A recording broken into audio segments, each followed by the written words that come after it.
guys, welcome to my channel Erlinda Aidil Fabri. Oke, sebelum video ini dimulai, jangan lupa untuk subscribe karena subscribe itu gratis. Erlinda beri waktu 5 detik untuk kalian menekan tombol subscribe. 1, 2, 3, 4, 5. Oke, terima kasih. Mari kita mulai videonya. Oke teman-teman, di video ini Erlinda akan menjelaskan tentang sejarah komputer. Komputer berasal dari kata komputer yang artinya menghitung. Secara bahasa komputer, didefinisikan sebagai alat yang melakukan proses penghitungan aritmatika. Sedangkan secara umum, komputer didefinisikan sebagai seperangkat elektronik yang menghubungkan komponen satu dengan yang lainnya, sehingga menghasilkan informasi yang sebelumnya telah diolah terlebih dahulu. Nah, komputer terdiri dari dua elemen, yaitu hardware dan software. Hardware atau perangkat keras, contohnya seperti prosesor, hard disk, RAM, CPU, dan mouse. Sedangkan software atau perangkat lunak seperti aplikasi-aplikasi dan juga sistem operasi yang akan bekerja sesuai perintah yang diberikan oleh si pengguna. Sejarah komputer generasi pertama yang dikenal dengan Electronic Number Cal Integrator dan kalkulator, yaitu sebuah alat digital elektronik yang dirancang pada tahun 1942 dan baru selesai pada tahun 1946. Hingga saat ini, ada 5 generasi komputer. Generasi pertama atau tabung vakum. Pada tahun 1946, komputer diciptakan dengan tabung vakum sebagai komponen utamanya. Beratnya hampir 30 ton. Tapi hal ini sangat tidak efisien karena membutuhkan daya listrik yang besar serta panas yang berlebihan. Generasi pertama ini masih menggunakan bahasa mesin yang hanya bisa dimengerti oleh komputer itu sendiri.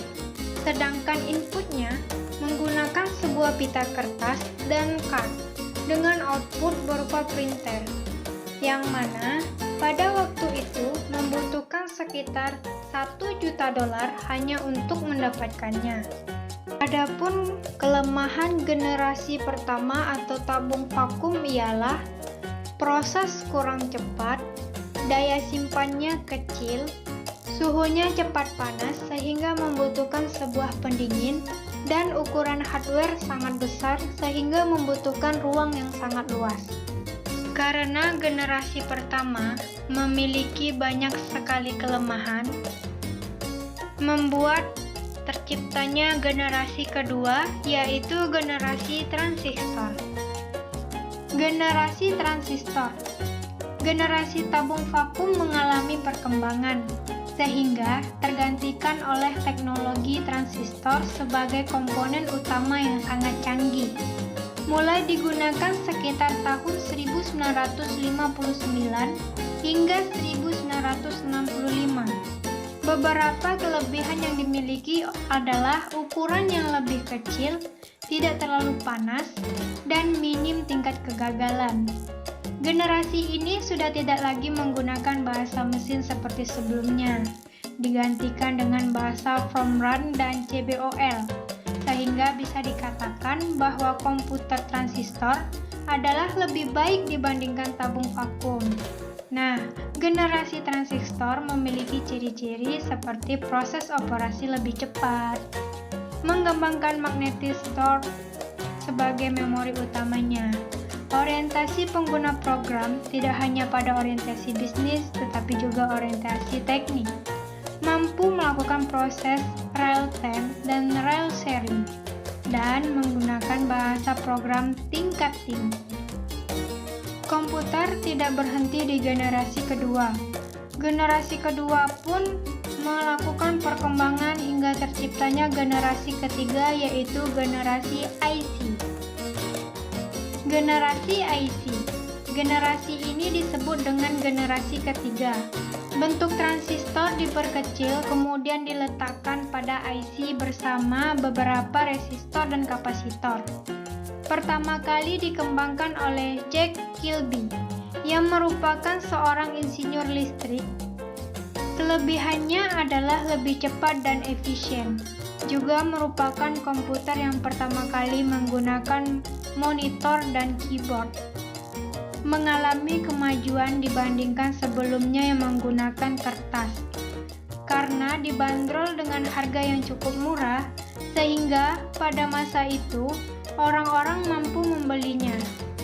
Ciri-ciri generasi IC yaitu kapasitas memori lebih besar, menggunakan terminal visual display yang bisa mengeluarkan suara, media penyimpanan dengan kapasitas yang besar, karena menggunakan IC sehingga memiliki perform yang lebih cepat, meningkatnya software, dan masih banyak lagi yang lainnya.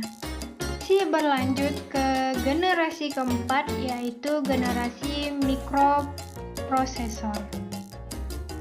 Generasi mikroprosesor pertama kali dibuat oleh IBM pada tahun 1971.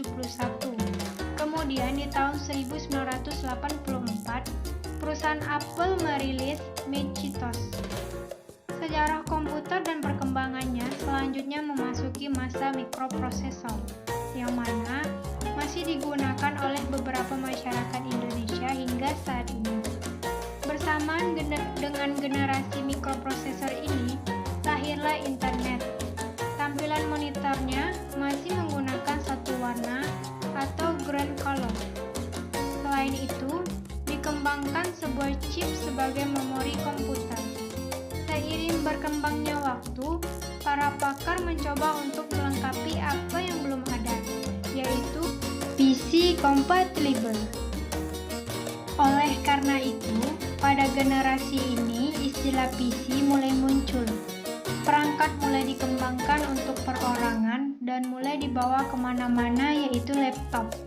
Beberapa komputer generasi keempat ini adalah IBM Pentium 2, Apple II, IBM 370, IBM PC per 386, dan banyak lainnya.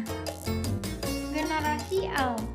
Yang terbaru dari perkembangan komputer adalah munculnya teknologi bernama AL yang memiliki kecerdasan buatan sehingga dapat melakukan input dengan lebih baik. Bahkan dengan teknologi ini, Anda dapat menginput bahasa yang digunakan sehari-hari, menyesuaikan keadaan, dan mempelajari lingkungan sekitar. Banyak developer yang saat ini sudah mulai menggunakannya. Disebut sebagai komputer masa depan. Dikembangkannya Intel dan Microsoft yang diprakarsai oleh Bill Gates, yang merupakan pionir dari standar hardware dan software di seluruh dunia. Ditandainya dengan munculnya smartphone, tablet, netbook, dan masih banyak lagi yang lainnya.